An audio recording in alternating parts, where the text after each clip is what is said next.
이 말씀 제목 같이 한번 읽죠. 시작. 그 밤에 행하시는 하나님. 아멘. 시편 119편 130절 같이 읽습니다. 시작. 주의 말씀을 열면 빛이 비치어 우둔한 사람들을 깨닫게 하나이다. 시편 119편 130절 말씀. 아멘. 오늘은 그 밤에 행하시는 하나님이라는 말씀의 제목으로 말씀의 은혜를 나눌 텐데요. 특별히 사사기 6장 전체에 관한 말씀이니까 혹시가 아니고 예배가 끝나고 난 다음에 시간 나실 때 꼭 6장 7장은 사사기 6장 7장은 꼭 다 읽으시기 바랍니다. 그러면 오늘 설교를 이해하시기에 편하실 거예요. 여러분, 하나님의 역사는 주로 언제 일어날까요? 하나님의 역사는 주로 언제 일어날까요? 이게 우리에게 굉장히 중요해요. 여러분, 시점이라고 하는 게 얼마나 중요한지 몰라요. 오늘 청년들하고 다음 세대들하고도 이야기를 나누었지만, 여러분, 하나님의 은혜가 있을 때 하나님의 역사가 일어나요. 하나님의 은혜가 우리 마음 가운데 남아있을 때 하나님의 역사가 일어난다는 거예요. 그래서 오늘 말씀을 통하여서 오늘은 우리가 좀 도전을 받았으면 하는 말씀입니다. 여러분, 우리가 하나님을 향한 그 믿음을 지켜나가기 위해서는 용기가 필요해요. 담대함이라는 게 필요합니다. 왜냐하면 우리가 그 믿음의 길을 살아갈 때에 그 믿음의 길을 살아가는 방법은 늘 현재잖아요. 그렇죠? 우리의 믿음의 실존은 늘 과거에 머물러 있을 때가 많지만, 주님께서 늘 말씀하시는 건 우리의 믿음의 실체는 현실에 있다라고 말씀을 하세요.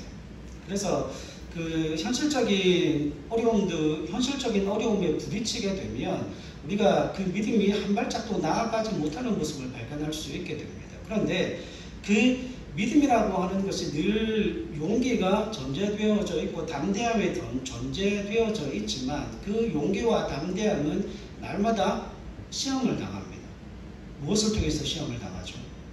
두려움이라고 하는 그 벽 앞에 가로막히는 경우들이 얼마나 많은지 몰라요. 그래서 그 두려움이라고 하는 벽 앞에 맞닥뜨리게 되면 좌절하기도 하고 낙심하기도 하고 실망하기도 하고, 그리고 그 믿음의 발걸음을 한 발짝도 내디딜 수 없을 것 같은 그런 절망 가운데 사로잡힐 때도 한두 번이 아니라고 하는 거죠. 그렇기 때문에 결과적으로 중요한 건 이 두려움이라고 하는 것을 용기로 바꾸어내고, 또 이 두려움을 어떻게 믿음으로 건너가고 믿음으로 극복할 수 있을 것인가에 관한 문제가 우리에게 중요할 수밖에 없다라고 하는 거예요. 그런데 오늘 본문에 나타나는 이 기드온을 살펴보게 되면 정말 우리처럼 그 현실의 벽에 부딪혀 있을 뿐만 아니라 그 현실의 벽을 뛰어넘는 그 두려움을 용기와 담대함과 믿음으로 만들어내는 그 과정이 말씀 속에 생생하게 기록되어져 있다라고 하는 것이죠. 그래서 오늘 본문의 말씀을 통하여서 우리가 그 믿음에 도전하고 그 담대함과 용기에 도전하는 은혜의 시간이 되어줄 수 있기를 소망합니다. 여러분, 그 두려움을 용기와 담대함으로 바꿔내기 위해서는 반드시 필요한 게 있어요. 그게 뭔지 아십니까?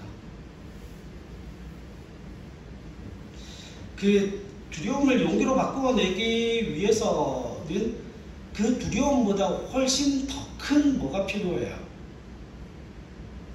두려움보다 훨씬 더 큰, 두려움보다 압도적인 은혜와 두려움보다 압도적인 영광이 필요해요. 다시 말하면 이걸 지금 기드온식으로 표현하면 기드온이 가지고 있는 그 두려움보다 훨씬 더 압도적인 하나님에 대한 확신, 하나님에 대한 신뢰가 필요하다라고 하는 거죠. 그러니까 여러분들, 우리가 선뜻 믿음의 자리로 나아가지 못하는 그 이유 가운데 한 가지가 뭔가 하면, 우리는 날마다 하나님의 그 은혜의 역사가 희미하다는 그 사실에 시달리는 거예요. 실제로는 그렇지 않다는 겁니다. 실제적으로 성경의 역사를 보면 하나님께서 우리에게 은혜를 베풀어 주실 때 그저 우리의 믿음을 근근히 유지할 수 있을 만한 그만한 은혜를 베풀어 주시는 게 아니라, 우리가 그 두려움을 넘어설 수 있는 압도적인 은혜와 압도적인 영광을 베풀어 주시는 것이 하나님의 뜻일 뿐만 아니라 실제로 그와 같은 하나님의 은혜의 역사가 삶 속에 일어난다라고 하는 거죠. 여러분 6장 12절 말씀을 한번 보십시오. 사사기 6장 12절 말씀이에요. 지금부터 찾는 말씀들은 좀 표시를 좀 해놓으시고 읽으셨으면 좋겠어요. 6장 12절 말씀 같이 한번 읽죠. 시작. 여호와의 사자가 기드온에게 나타나 이르되 큰 용사여 여호와께서 너와 함께 계시도다 하매. 아멘. 여러분 이 말씀을 잘 이해를 하셔야 되는데 지금 기드온에게 그 여호와의 사자가 나타나서 지금 뭐라고 이야기를 합니까? 큰 용사여라고 이야기를 하죠. 자 보세요. 지금 이 사사기 6장의 상황이 1절로 2절 말씀에 보면 극명하게 나타나는데 이스라엘의 범죄함을 통하여서 미디안이 이스라엘을 쳐들어와요. 그래서 이스라엘이 가지고 있던 그 모든 자원들, 모든 곡식들, 심지어는 사람들을 잡아가서 노예로 파는 그 노예 상인들에게 날마다 짓밟히고 있는 상황이에요. 농사를 지어 놓으면 미디안 사람들, 동방 사람들, 아말렉 사람들, 이 사람들이 어떤 사람들인가 하면 약탈민족이에요. 그래서 이 사람들이 와서 날마다 자신의 모든 것들을, 농사지은 모든 것들을 다 약탈해가고 심지어는 자기 집에 거할 수가 없어서 높은 산 위에 골짜기에 들어가서 굴을 파고 사는 그와 같은 상황이었어요. 왜냐하면 여러분 그들이 한번 약탈을 하러 오면 혹시 그 가운데 있는 모든 것들을 다 약탈해 갈 뿐만 아니라 자녀들 그리고 남녀노소 할 것 없이 사람들을 다 끌어갑니다. 그러니까 자기 집에서 살 수가 없는 거예요. 그래서 그 사람들이 언제 다시금 들이닥칠지 모르는 그 상황이기 때문에 먹을 것도 없고 그 사람들에게 걸렸다가는 자신의 생명의 보장도 받을 수 없는 그 상황이기 때문에 집에서 살 수가 없는 거죠. 그래서 산속으로 들어가기 시작하고 굴을 파서 생활하기 시작하는 그와 같은 배경을 가지고 있어요. 그런데 이 기드온이라고 하는 사람이 미를 조금 가지고 있었던 모양이죠. 그래서 그 미를 뭐 해야 돼요? 먹으려면 타작을 해야 되잖아요. 근데 그 미를 어디서 타작하는가 하면 술틀에서 타작을 합니다. 타작마당에 가서 타작을 하면 자기의 소유를 다 빼앗길 수 있는 염려가 있고, 그리고 이건 지금 제가 이런 말씀 드려서 죄송해요. 자기 혼자 처먹겠다는 거예요. 그래서 자기만을 위한 양식을 가지고 그걸 타작을 해서 먹으려고 하는 그 상황이기 때문에 다른 사람들이 보면 됩니까? 안 됩니까? 다른 사람들이 보면 안 되죠. 나누어 줄 게 없는 상황이에요. 자기가 먹기에도, 자기 가족이 먹기에도 부족한 상황인데 그 상황 속에서 아무도 모르게 술틀에, 포도주 틀에 들어가서 그 혼자 먹으려고 그 밀을 까부르고 있는 그 상황 가운데서 갑자기 천사가 나타나서 큰 용사여, 이게 말이 됩니까? 그 인간이 큰 용사가 맞습니까? 자기 자신도 자신에 대해서 확신을 할 수 없는 그 상황 가운데 하나님의 천사가 그에게 나타나서 뭐라고 이야기하는가 하면 큰 용사여, 내가 너를 이스라엘의 구원자로 삼겠다는 것 아닙니까? 여러분 14절 한번 보시죠. 14절 같이 읽겠습니다. 시작. 여호와께서 그를 향하여 이르시되 너는 가서 이 너의 힘으로 이스라엘을 미디안의 손에서 구원하라. 내가 너를 보낸 것이 아니냐 하시니라. 여러분 지금 자기 자신도 자신에 대해서 어찌할 수 없고 자기 자신에 대해서 확신할 수 없는 상황 가운데서 지금 그 포도주 틀에서 지 혼자 먹고 살겠다고 그 타작을 하고 있는 그 마당에 천사가 나타나서 뜬금없이 큰 용사야라고 이야기를 하면서 저 미디안 사람들을 뭐하라는 거예요? 구원하라는 거예요. 미디안의 손에서 이스라엘 백성들을 구원하라는 거예요. 이게 말이 안 되지 않습니까? 그러니까 기드온이 이해할 수가 없는 거예요. 자기 자신에 대해서도 확신할 수 없을 뿐만 아니라 그 말씀을 하시면서 자신을 보내신 그 여호와에 대해서도 뭐가 안 생겨요? 확신과 신뢰가 생기지를 않는 거예요. 여러분 17절로 18절 말씀 보세요. 같이 읽습니다. 시작. 기드온이 그에게 대답하되 만일 내가 주께 은혜를 얻었사오면 나와 말씀하신 이가 주 되시는 표징을 내게 보이소서. 내가 예물을 가지고 다시 주께로 와서 그것을 주 앞에 드리기까지 이곳을 떠나지 마시기를 원하나이다 하니 그가 이르되 내가 너 돌아올 때까지 머무르리라 하니라. 아멘. 여러분, 지금 기도원이 뭐 하는 거죠? 표적을 구하고 있는 거죠. 지금 나를 만나신 그 하나님이 우리 조상들이 애굽에서부터 구출하였고 애굽에서 우리 조상들을 구출하신 그 여호와라면, 그 홍해를 건너게 하신 그 여호와라면, 그 이스라엘 백성들을 40년 광야의 삶 동안에 구름기둥과 불기둥으로 지켜주신 여호와 하나님이시라면 그 하나님의 전능하심을 뭐하라는 거예요? 내게 표적으로 보여달라는 거예요. 여러분, 우리는 이걸 쉽게 설명해서 이걸 불신앙으로 생각합니다. 천만의 말씀이에요. 이건 불신앙 아니에요. 그건 우리의 편견일 뿐입니다. 왜 그런지 말씀을 보세요. 여러분, 21절로 22절 보세요. 6장 21절 22절 시작. 여호와의 사자가 손에 잡은 지팡이 끝을 내밀어 고기와 무교병에 대니 불이 바위에서 나와 고기와 무교병을 살랐고 여호와의 사자는 떠나서 보이지 아니한지라.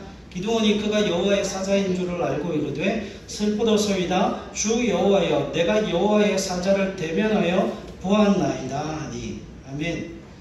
여러분, 여기에 보면 기드온이 제단을 쌓고 그리고 그것을 여호와 샬롬, 내가 여호와의 사자를 보고도 어찌 되었다는 거예요? 생명이 보존되었다는 것 아닙니까? 그래서 하나님의 평강이 내게 임하였다는 거예요. 그런데 여러분, 제가 샬롬이라고 하는 그 말을 설명을 드렸죠. 샬롬이라고 하는 것은 하나님의 은혜가 내게 임함으로 말미암아, 하나님의 평강이 내게 임함으로 말미암아 그 내 안에 있던 그 잔이 채워져서 흘러 넘치는 상황이, 그게 하나님께서 주시는 평강, 하나님의 주시는 샬롬의 상황이에요. 그러면 지금 기드온은 지금 여호와의 사자를 만났음에도 불구하고 자신의 생명이 보존되었을 뿐만 아니라 내가 지금 하나님과 무슨 관계를 누리고 있다는 거예요. 평강의 관계, 화평의 관계를 가지고 있다라고 하는 겁니다. 하나님께서 은혜를 주심으로 말미암아 그 은혜의 잔이 흘러넘치고 있다는 것을 지금 여호와 샬롬으로 고백하고 있는 것이죠.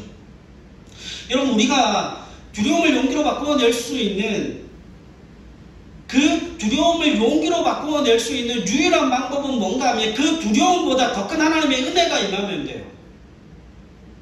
두려움보다 훨씬 더 큰 힘이 우리에게 주어지고 두려움보다 더 큰 힘을 의지하게 되면 그것보다 못한 두려움은 어떻게 되어지는 거예요? 사라지게 되는 겁니다. 하나님은 기드온에게 자신의 하나님 되심을 드러내시고 나타내시고 있다라고 말씀을 하세요.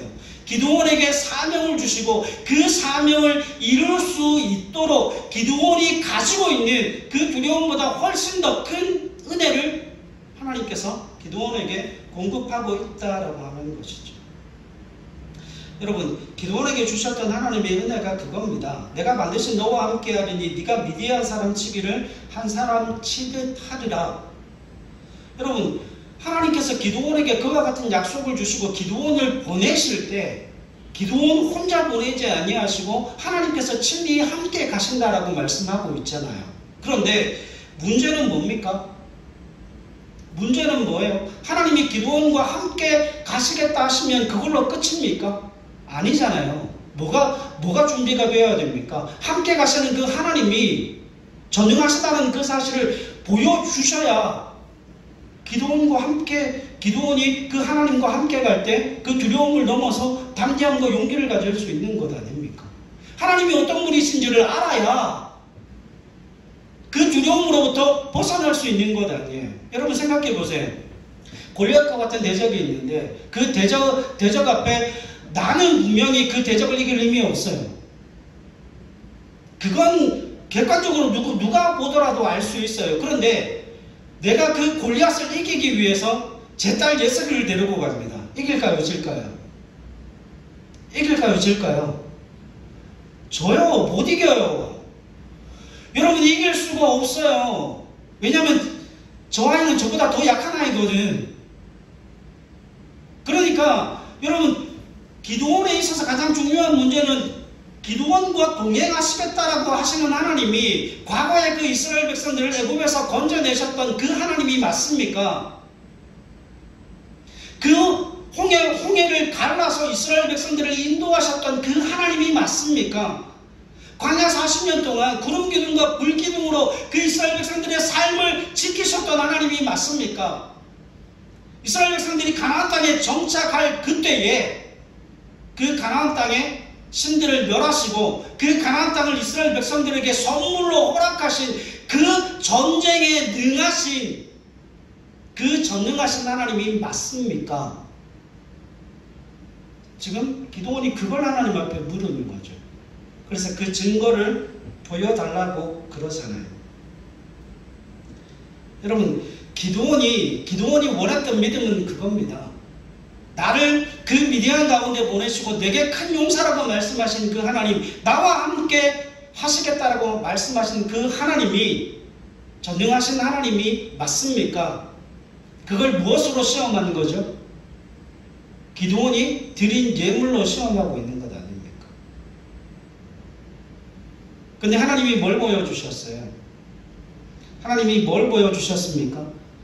여호와의 사자가 손에 잡은 지팡이 끝을 내밀어 고기와 무교병에 대니 불이 어디에서 나와요? 불이 바위 위에서 나와 고기와 무교병을 살랐고 여호와의 사자는 떠나 보이지 아니하였다라고 말씀합니다.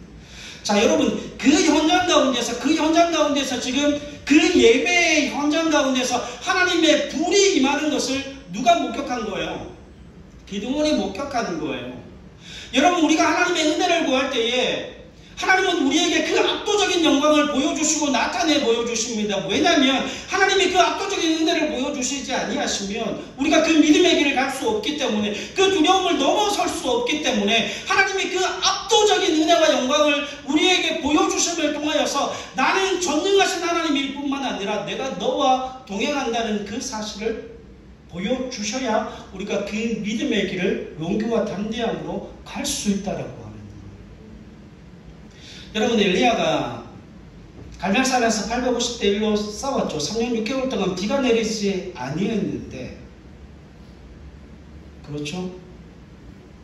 850대 1로 이기고 난 다음에 엘리야가 그 사원에게 가서 먹구름이 오는지를 보라고 이야기를 하잖아요. 그래서 비올 징조가 있냐 없냐라고 그 사원을 7번 보내잖아요. 근데 사원이 7번째 가서 보고 뭐를 이야기합니까? 저 멀리서 손바닥만한 먹구름이 떠오르더이다. 그러니까 엘리야가 뭐라 그럽니까? 내려가자 그럽니다. 큰 비의 소식이 있다고 그러죠. 제가 말씀을 드렸죠. 여러분, 수백 킬로 떨어져 있는 그 먼 곳을 눈으로 볼 수 있는 그 먼 거리에 손바닥만한 먹구름이 떠올랐다면, 여러분, 그 먹구름이 내 위에 떠 있으면 그 먹구름은 어떤 모습이었을까요? 온 천지를 다 뒤덮었을 거예요. 그것이 멀리 있기 때문에 수십 킬로 멀리 떨어져 있기 때문에 손바닥처럼 보였을 거지만 그 바로 밑에는 완전히 다 뭐로? 흑암으로 채워져 있었을 거예요. 여러분, 비가 오는 날 보셨지 않습니까? 하늘이 깜깜해지잖아요. 여러분, 구름 기둥이 어느 정도였을까요? 구름 기둥이 어느 정도 되는지 상상해 보신 적 있으십니까? 최소 사방 19km예요. 사방 19km예요. 최소입니다. 최소. 그런데 일반적으로 그 광야에서 한 사람이, 한 가족이 생활할 정도였으니까 완전히 따닥따닥 이렇게 붙어 있는 게 아니잖아요. 최소한 텐트를 치고 생활할 수 있는 그 공간이 있었으니까 적어도 19 곱하기 10 정도는 해야 되지 않을까라는 생각이 드네요. 그러면 사방 19km인데, 최소가 사방 19km인데 거기에서 위에 떠 있는 구름 기둥을 보면 온통 뭐예요? 다 구름밖에 안 보였을 거예요. 여러분, 하나님께서 은혜를 베풀어 주실 때 그 기드온에게 필요한 하나님의 은혜는 그 하나님의 전능하심이었어요. 너와 동행하시는 그 하나님이 그 미디안을 이기고도 남을 만큼 전능하신 하나님이실 뿐만 아니라 너희 조상에게 함께했던 그 하나님의 영광이 이제는 너에게 임재함으로 말미암아 너를 통하여서 그 이스라엘 백성들을 구원하여 내시겠다라고 하시는 하나님의 압도적인 은혜와 압도적인 영광이 기드온에게 임재하였다는 거예요.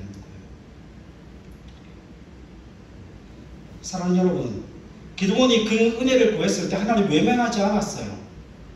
하나님 외면하지 않았습니다.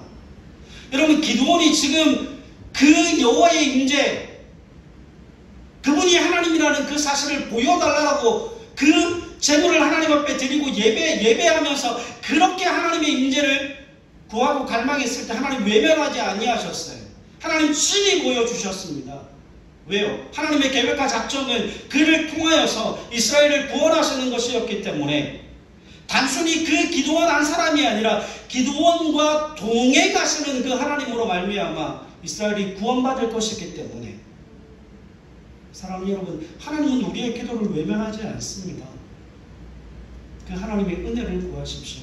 그 하나님의 압도적인 임재하심과 압도적인 영광을 구하시고, 하나님, 내가 그 모든 두려움을 넘어설 수 있는 하나님의 압도적인 임재와 은혜를 통하여서 믿음으로 나아갈 수 있도록 용기와 담대함으로 나아갈 수 있기를 위해서 하나님 앞에 은혜를 구하는 저와 여러분들이 되실 수 있기를 바랍니다. 자, 그런데 여러분, 오늘 우리가 읽은 본문의 말씀 가운데는 양털 뭉치를 가지고 표적을 구하는 기드온의 모습이 나오죠. 34절 보십시오. 34절, 여호와의 영이 기드온에게 임하시니 기드온이 나팔을 불매 아비에셀이 그의 뒤를 따라 부름을 받았다라고 말씀합니다. 여러분, 기드온에게 뭐가 임해요? 기드온에게 지금 하나님의 여호와의 영이 임했어요. 여러분, 여호와의 영이 임해서 나팔을 보니까 전쟁에 참여할 사람들이 32,000명이 모였거든요. 여러분, 저 보세요. 하나님의 영이 임하면 끝 아닙니까? 성령으로 충만하면 끝 아닙니까? 그래서 32,000명이 모였어요. 므낫세, 아셀, 스불론, 납달리의 사람들이 32,000명이 모였습니다. 그런데 36절에 나와요. 전쟁하는 이야기가 나오지 않고 기드온의 양털 뭉치가 나옵니다. 여러분, 36절로 40절 보십시오. 기드온이 하나님께 여쭈되 주께서 이미 말씀하신 같이 내 손으로 이스라엘을 구원하시려거든 보소서. 내가 양털 한 뭉치를 타작 마당에 두리니. 그리고는 그 양털 뭉치의 시험을 몇 번 해요? 2번 합니다. 자, 여러분, 여기에 우리가 생각해 볼 말씀이 있어요. 36절에 보면 기드온이 하나님께 여쭈되 이미 말씀하신 같이, 하나님이 이미 기드온에게 말씀하셨어요? 안 하셨어요? 이미 말씀했어요. 기드온은 이미 말씀을 받았고, 말씀을 받은 것뿐만 아니라 하나님의 압도적인 임재와 압도적인 그 영광으로 말미암아 여호와의 영이 기드온에게 임했습니다. 여러분, 이게 할렐루야예요. 기드온에게 하나님의 영이 임했다라고 하는 겁니다. 그럼에도 불구하고 기드온이 하나님 앞에 뭘 구합니까? 기드온이 하나님의 표적을 구합니다. 여러분, 그 전에 어떤 일이 있었는가 하면, 기드온이 하나님의 전능하심을 보여달라고 했을 때 하나님께서 기드온에게 표적을 보여주시죠. 기드온에게 표적을 보여주시고 난 이후에 하나님께서 그날 밤에, 보세요, 시점이 이래요. 하나님이 기드온에게 표적을 보여주시고, 그리고 그 표적을 보여주신 날 밤에 기드온에게 바알의 제단을 헐고 아세라 상을 찍어버리고 아버지의 두 번째 수소를 번제로 하나님 앞에 드리라고 말씀합니다. 여러분, 아버지의 두 번째 수소가 뭔 줄 아십니까? 이게 우상이에요. 우상. 그러니까 그 기도원뿐만 아니고 그 지역의 모든 사람들이 그 지역의 모든 사람들이 다 숭배하고 있는 그 우상을 이야기하는 겁니다. 둘째 수소를 우상으로 섬기고 있었다는 거예요. 그러니까 그 둘째 수소는 그 집의 수소뿐만 아니고 그 모든 마을에 속해 있는 그 마을에 속해 있는 모든 사람들이 음란하게 섬기는 우상이었음을 이야기하는 거예요. 근데 그 두 번째 수소를 어떻게 했어요?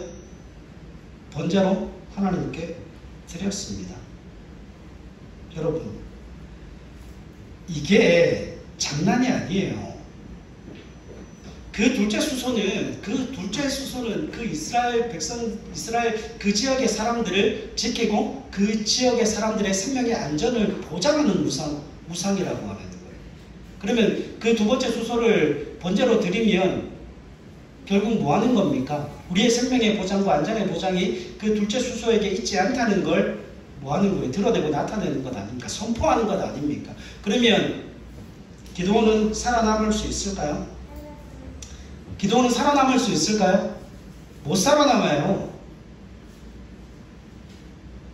그런데 하나님께서 기도원에게 그 하나님의 전능하심을 보여주신 그 날, 그 밤에 기도원이 일을 시작합니다. 그래서 그 둘째 수소를 번제로 드리죠. 여러분, 고대 사회에서 신을 바꾸었다라고 하는 것은 죽음을 의미하는 거예요. 제가 말씀드렸죠. 모압 여인 룻이 누구를 따라와요? 시어머니 나오미를 따라 베들레헴에 오면서 자신이 섬기던 모압 땅의 우상을 버리고 시어머니가 섬기는 그 하나님을 섬기겠다고 이야기를 하죠. 그 이야기는 뭡니까? 내가 죽음을 각오하고 어머니를 따라왔다. 이 의미를 하고 있는 거예요. 그러니까 신을 바꾸었다는 그 이야기는 죽음을 의미하는 겁니다. 자신과 온 마을 사람들이 섬기는 바알의 제단을 얼고 여호와의 단을 쌓았다는 것은 자신이 죽을 수도 있는 일이에요. 여러분, 그러면 우리가 한 가지 물어야 될 게 있어요. 그동안은 기도원의 성경으로 보면 기도원은 굉장히 우울한 사람일 뿐만 아니고 소심한 사람이에요. 그동안은 그 아버지의 두 번째 수소를 번제로 드리고 그 여호와 하나님에 대한 신앙을 선포하고 고백하려고 했던 그 일을 생각조차도 하지 않았던 사람이에요. 그럼에도 불구하고 그와 같은 기드온이 자신의 생명을 아끼지 않고 바알의 제단을 헐어 바알의 무능함과 무력함을 온 마을 사람들에게 입증했던 이유가 어디에 있을까요? 제가 이거 묵상하면서 굉장히 큰 충격을 받았거든요. 여러분, 기드온이 어째서 성령의 충만함을 받았음에도 주저하고 있을까? 그걸 고민하면서 그러면 거꾸로 기드온은 어떻게 하나님의 그 전능하심을 경험하고 바로 그날 밤에 그 아버지와 그 마을 사람들이 우상으로 섬기는 그 두 번째 수소를 잡아서 하나님 앞에 번제로 드릴 수 있었을까? 그 두 가지를 생각하니까 답이 단번에 나왔어요. 여러분, 그 두 번째 수소를 언제 잡았습니까? 여호와의 전능하심을 경험하고 여호와 하나님이 전능하시다라고 하는 그 표적을 경험한 그날 밤에요. 여러분, 쳐보세요. 기드온이 그와 같은 일을 감행할 수 있었던 가장 중요한 이유는 여호와의 은혜가 그 마음 가운데 남아있을 때, 여호와의 은혜로 충만할 때 그 은혜가 사라지기 전에 뭐 한 거예요? 행동한 거예요. 여러분, 이게 얼마나 중요한지 모릅니다. 여러분, 기드온이 자신에게 있는 그 현실적인 두려움 때문에 주저하고 있는 사람이었잖아요. 여호와의 영이 임하였음에도 불구하고 그 양털의 수염을 2번이나 감행하는 사람이었잖아요. 그런데 그런 사람이, 그런 조심성 있고 그런 두려움에 빠져있는 사람이, 자신의 생명을 그렇게 사랑하는 사람이 어떻게 자기 아버지가 그렇게 응란하게 섬기는 두 번째 수소, 그리고 그 마을 사람들이 다 같이 함께 섬기고 있는 그 공동 우상을 번제로 잡아서 하나님 앞에 드리고 그곳에 여호와를 위한 단을 세우고 그 살아계신 하나님에 대한 믿음과 신앙을 선포할 수 있었겠느냐? 이유는 하나밖에 없어요. 그 기드온에게 임하였던 그 두려움보다 더 큰 압도적인 영광과 압도적인 은혜로 임재하였던 그 하나님의 은혜가 사라지기 전에 뭐 하는 거죠? 행동하는 거예요. 이게 핵심이에요. 사랑하는 여러분, 6장 25절 말씀 한번 보세요. 6장 25절 같이 읽습니다. 시작. 그날 밤에 여호와께서 기드온에게 이르시되 내 아버지에게 있는 수소 곧 7년 된 둘째 수소를 끌어오고 내 아버지에게 있는 바알의 제단을 헐며 그 곁에 아세라상을 찍고. 언제예요? 그날 밤이에요. 이 그날 밤, 그러면 그 전에 어떤 일이 있었다는 거예요? 여호와의 임재의 은혜를 경험한 그날 밤이에요. 은혜를 경험한 그날 밤이에요. 7장 1절 말씀 한번 보십시오. 7장 1절 시작. 여룹바알이라 하는 기드온과 그를 따르는 모든 백성이 일찍이 일어나 하롯셈 곁에 진을 쳤고 미디안의 진영은 그들의 북쪽이요 모래산 앞 골짜기에 있었더라. 여기에 7장 1절에 뭐라고 나와요? 기드온과 그를 따르는 모든 백성이 언제요? 언제요? 일찍이 일어나. 새벽이었을 거예요. 그러면 여러분 이게 무슨 이야기예요? 지금 기드온이 36절부터 40절까지 두 번의 양털 뭉치의 시험을 하고 난 이후에, 그러면 보세요. 여러분 양털에만 지금 두 번의 시험을 하죠. 37절에 양털 한 뭉치를 타작마당에 두리니 많은 이슬이 양털에만 있고 주변 땅은 마르면 하나님의 뜻인 줄 알겠습니다.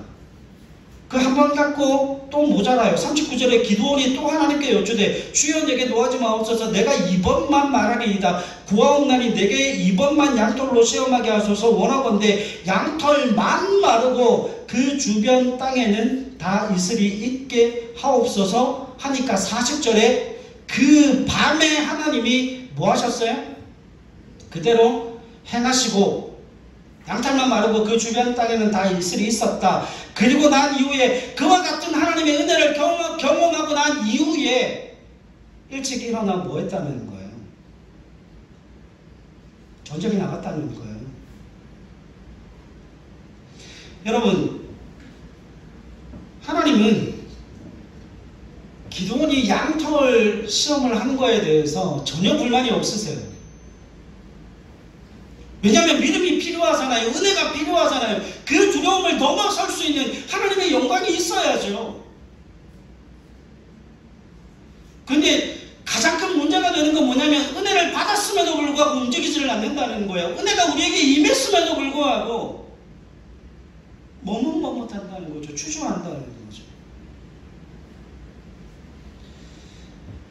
여러분, 이후에 7장에 보면 32,000명의 군사가 모여지고 난 이후에 하나님이 32,000명 너무 많다. 돌려보내라. 그래서 결국 몇 명이 남아요? 300명이 남아요. 300명밖에 남지 않지만 기드온은 뭐합니까? 순종합니다. 왜냐하면 하나님이 뭘 주셨기 때문에요. 하나님이 그 은혜를 베풀어 주셨고 하나님이 기도의 응답을 주셨기 때문이죠. 여러분, 은혜가 있을 때 순종하셔야 돼요. 이게 우리에게 있어 가장 큰 문제요, 가장 큰 난제라고 하는 겁니다. 여러분, 은혜가 항상 남아있는 게 아니에요.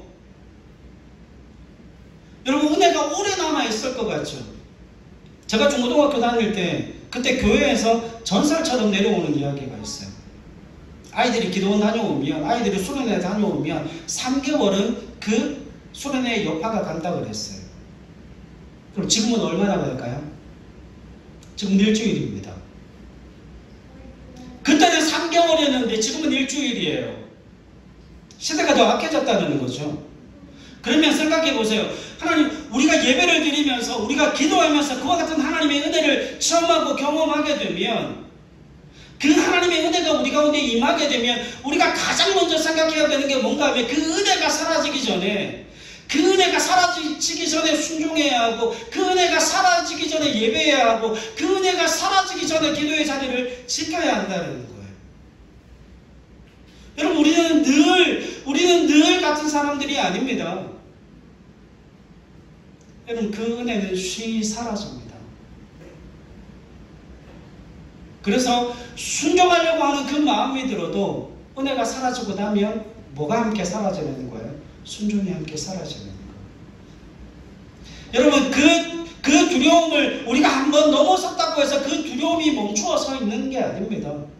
우리가 그 두려움을 넘어설 수 있는 압도적인 하나님의 은혜와 압도적인 하나님의 영광을 경험했다면, 이 두려움은 하나님의 은혜로만, 하나님이 우리에게 베풀어 주시는 그 동행하심으로만 해결할 수 있다는 그 사실을 인식하고 하나님 앞에 엎드리셔야 하는 거예요.